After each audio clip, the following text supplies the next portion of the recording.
Well, we know where we're going, but we don't know where we've been.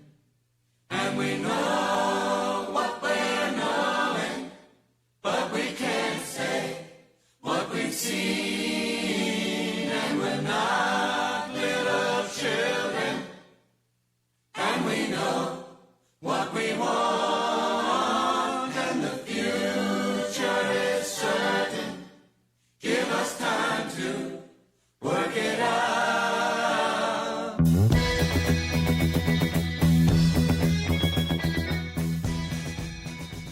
Você já ouviu falar da Uber?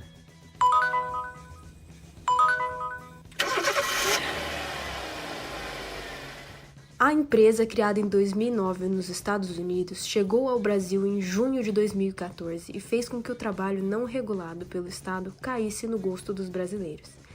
Em 2017, o número de pessoas trabalhando por conta própria ou em vaga sem carteira assinada superou o daqueles que tinham um emprego formal. Eu sou o Arthur, Eu sou o Renan e você está ouvindo ao Antropocast. um podcast antropológico, ou melhor, etnológico, dedicado ao estudo das tribos urbanas. E essa semana falaremos sobre Ubers e a uberização. Para analisar nossa tribo, usaremos o método marxista. Tendo em vista que o crescente número de motoristas de aplicativo é resultado da crise econômica enfrentada pelo nosso país, especialmente na pandemia, o método marxista será o melhor a ser usado, porque foca em questões de desigualdade e opressão. Embora esse método prefira pensar em categorias socioeconômicas ao invés de socioculturais, ainda é possível observar que a relação de poder entre os indivíduos se dá devido à diferença econômica dos mesmos. Mas antes de começar as entrevistas, que darão um panorama melhor sobre a realidade dos trabalhadores de aplicativo, precisamos falar sobre o que é a uberização. A uberização pode ser definida como uma relação de trabalho contemporânea em que os trabalhadores fazem uso de bens privados para prestar serviços por meio de uma plataforma digital, podendo ser compreendida como um processo de informalização do trabalho, criando um trabalhador que só é utilizado quando necessário e não conta com nenhuma garantia de horas de trabalho e pagamento. E para explicar melhor isso pra gente, eu estou aqui com o Felipe Brunner Moda, graduado em Ciências Sociais pela Universidade de São Paulo e mestre pela Escola de Filosofia, Letras e Ciências Humanas da Unifesp com a tese Gestão Toyotista ou Uberização, as condições de trabalho dos motoristas de Uber. Bom, então, bom dia, né? Meu nome é Felipe. Eu estudei os motoristas da Uber mais detidamente, então foi 2 anos pesquisando eles só. Nem estudava as outras empresas, era só a Uber no caso. E agora no doutorado eu faço uma análise um pouco mais ampla sobre a uberização. Então pego mais categorias profissionais, outros perfis de trabalhadores, e para tentar entender o fenômeno mais completo. Enfim, acho que é isso. Então, Felipe, o que é o fenômeno da uberização?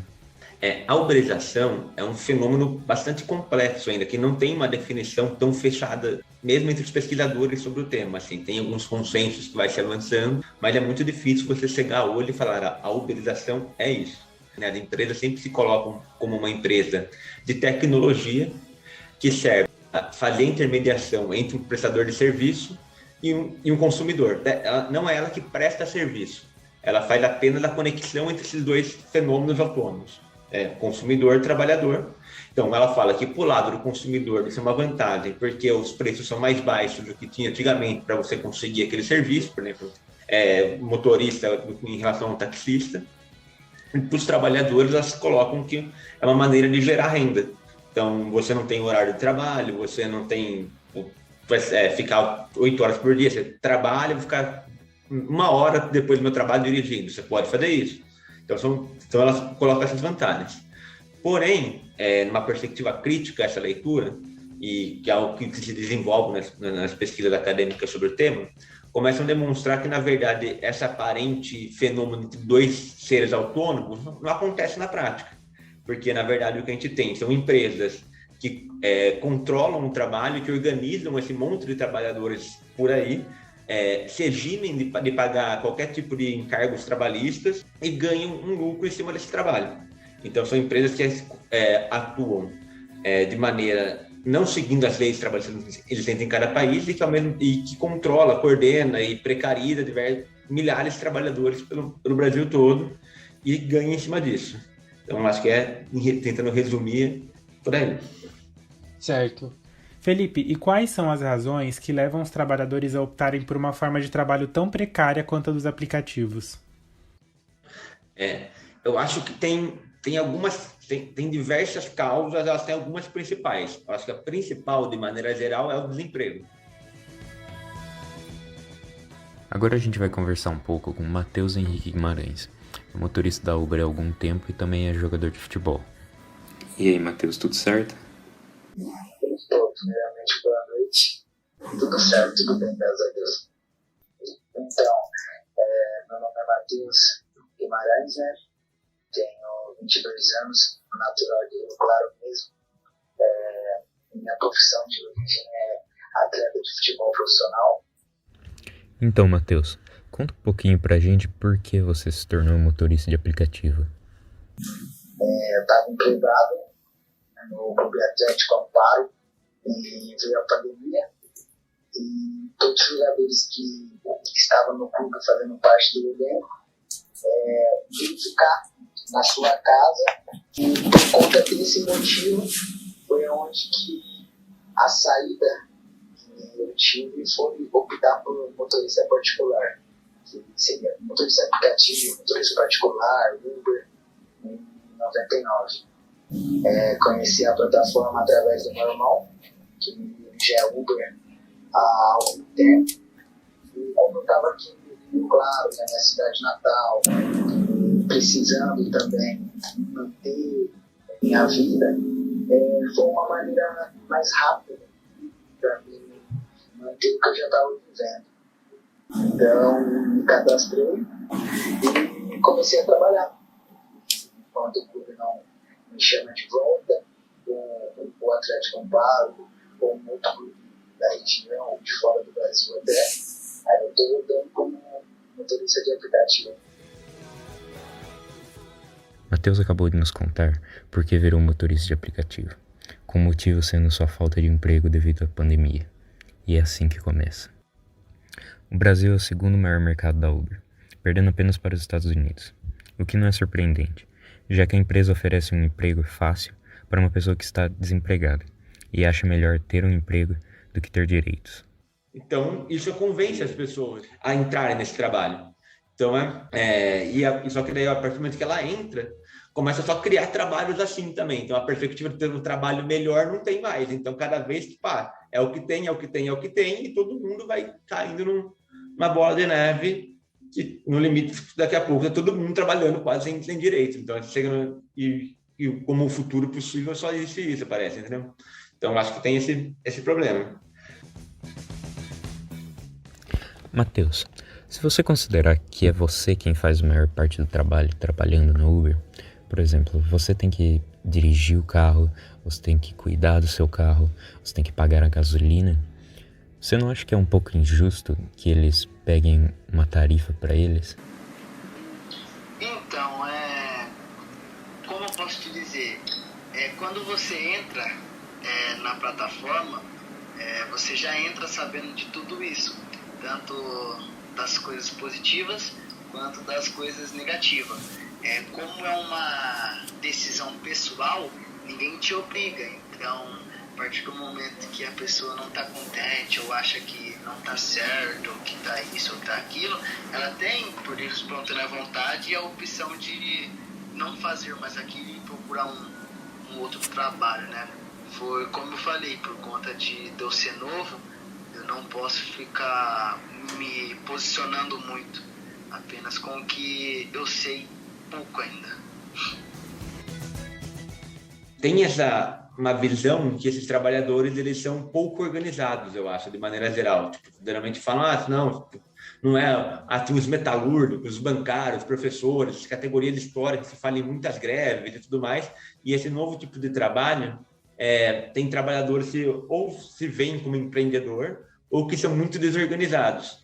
Isso eu acho que é uma mentira um pouco também, que eu acho um senso comum, porque a hora que você começa a analisar tudo que aconteceu nos últimos 2-3 anos aqui em São Paulo, teve diversas greves e manifestações organizadas por motoristas, entregadores, eles se articulam muito fortemente, enfrentamento dos entregadores o dia inteiro tendo algum tipo de conflito nesse lugar, seja diretamente com a empresa, tipo o break dos apps que teve no ano passado, porém, tipo, tal restaurante começou a tratar muito mal os entregadores. Eles se juntam, vão lá e brigam com o restaurante, tipo, é todo dia, cotidiano. Então, é um setor com muito conflito e com os trabalhadores muito organizados, apesar de não ser organizado tal como era antigamente, com sindicatos fortes e por aí vai. São novas formas de organização política, mas não significa que ele não exista ou que não tenha um conflito tão aberto nessa categoria profissional.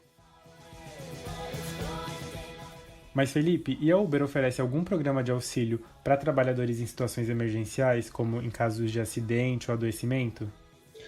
Então, não tem nenhum auxílio, e faz parte da lógica dele de funcionar não ter. Como falei para vocês, eles se colocam como uma empresa de tecnologia e que possibilita trabalhadores autônomos terem sua renda.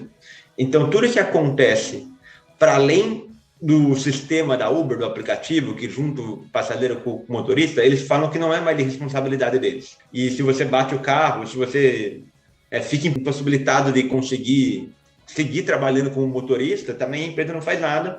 Ela fala que não tem nenhuma responsabilidade sobre o que acontece no exercer da profissão sua, porque ela não está te controlando, ela não está te fazendo nada.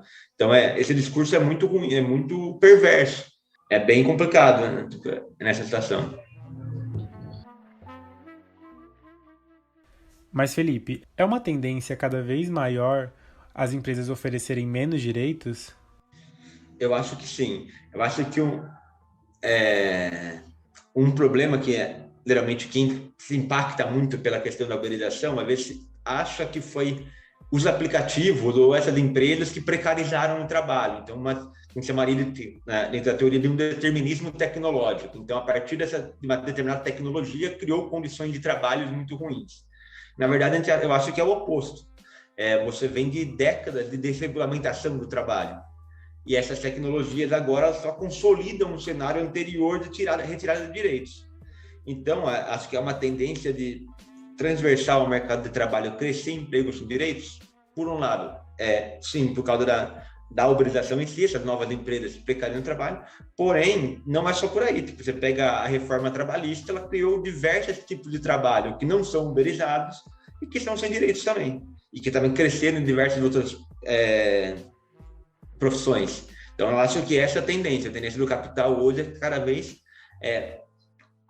investir menos para gerar seus lucros, investir menos no sentido de contratar pessoas, pagar seus direitos, de tentar, para conseguir sobreviver, ela passa menos direitos para as pessoas. Então, acho que, de fato, uma coisa transversal pode não ser nesse modelo de aplicativo, de uberização, com plataforma, e por aí vai, porém, eu acho um movimento do capital pró-retirada de direitos hoje dos trabalhadores.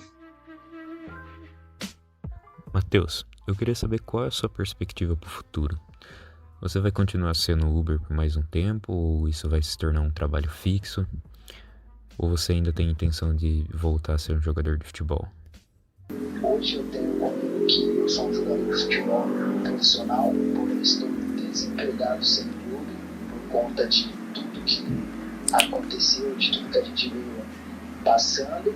Porém, o ano que vem eu vou voltar à minha rotina normal, de estar empregado, de estar contratado, de estar em um clube. Porém, onde que entra a parte do Uber nesse quesito de abrir minha visão? Sempre que eu joguei futebol, eu fico alojado, fico na cidade onde o clube atua. Então, se for uma cidade tranquila, se for uma cidade grande, onde que eu conheça um pouco, onde que eu já tenha passado por lá, eu posso sim adquirir meus horários de treino e de jogos e rodar um pouco, trabalhar um pouco de Uber. Hoje o treino é só no período da manhã, na parte da tarde é folga, eu posso rodar um pouquinho para ter um ganho extra, um ganho a mais e tá podendo comprar as coisas que você quer e não tirar do seu salário ou dar um passo maior que a perna. Então, futuro, não sei como vai ser, apenas a Deus pertence, porém tenho sim na minha cabeça que vou estar empregado, vou estar em um clube, jogando futebol, que é a minha profissão, mas nunca deixando de lado a hipótese de continuar no aplicativo. Meu pensamento hoje é assim. Entendi, que bacana. Então, você gosta de ser Uber? Foi como eu falei, antes de eu começar na plataforma, de começar a trabalhar, eu via apenas como um motorista. Eu chamava o Uber, ele vinha, levava e pronto, acabou. Mas a partir do momento que eu comecei a trabalhar, eu vi que não é só isso, que é um trabalho também, onde que você tem que ter uma comunicação, onde que você, dia após dia, tem que melhorar a sua educação para estar podendo abordar os clientes, para estar podendo conversar com eles. E é uma coisa bacana que não retrocede, e sim procede, tipo, ajuda você a evoluir. Então é uma coisa bacana, é bom. Então é um trabalho muito bom. Você queria que o seu trabalho fosse regulado, se tivesse CLT? A maioria fala não, às vezes fala sim, mas enfim, varia. Mas depois eu pergunto, mas você quer ficar nesse emprego pro resto da sua vida? Fala, não. Isso aqui tá rolando agora, mas quando eu tiver um filho, eu quero ter um emprego com carteira assinada. Então, daqui 5 anos, eu quero ter um emprego com carteira assinada.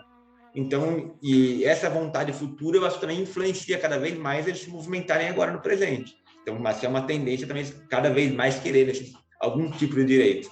Não necessariamente os direitos que a gente está acostumado historicamente. Vai ter que pensar novos direitos com um tipo de trabalho também que é diferente do que era historicamente. A teoria marxista diz que o capitalismo tende a crescer tanto que ele não consegue nem absorver a quantidade de trabalhadores que ele gera. E essa é uma das causas do fenômeno da uberização e da precarização do trabalho de uma maneira geral. Então, desde o período pós-escravidão, quando vieram imigrantes europeus para o Brasil, a população negra que foi liberta naquele momento não conseguia se inserir nas indústrias. Então, a partir dali já começou a ter diversos trabalhadores que estavam em situação de não conseguirem ser empregados. Isso se manteve na história do Brasil até agora. Teve períodos melhores, períodos piores, porém essa alta taxa de desemprego de trabalhadores disponíveis para o capital e que serve para enfim, esse alto número de trabalhadores disponíveis para o capital que não conseguem ser empregados e tentam fazer alguma maneira de trabalho autônomo, sempre existiu. Essas empresas, elas conseguem, por aplicativo hoje, se dão muito bem em cima disso, né? Porque elas prometem uma renda fácil, rápida, que você só se cadastra para um trabalhador que está desempregado.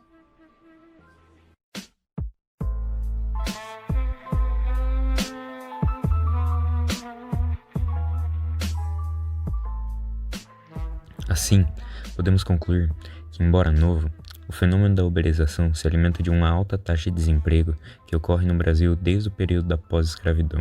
A Uber não oferece nenhum tipo de auxílio para seus empregados e age de uma maneira que cria trabalhadores que acreditam ser empreendedores, os quais tentam lutar por seus direitos, mas devido a uma crença de que seus empregos são temporários, acabam tendo um discurso raso e superficial.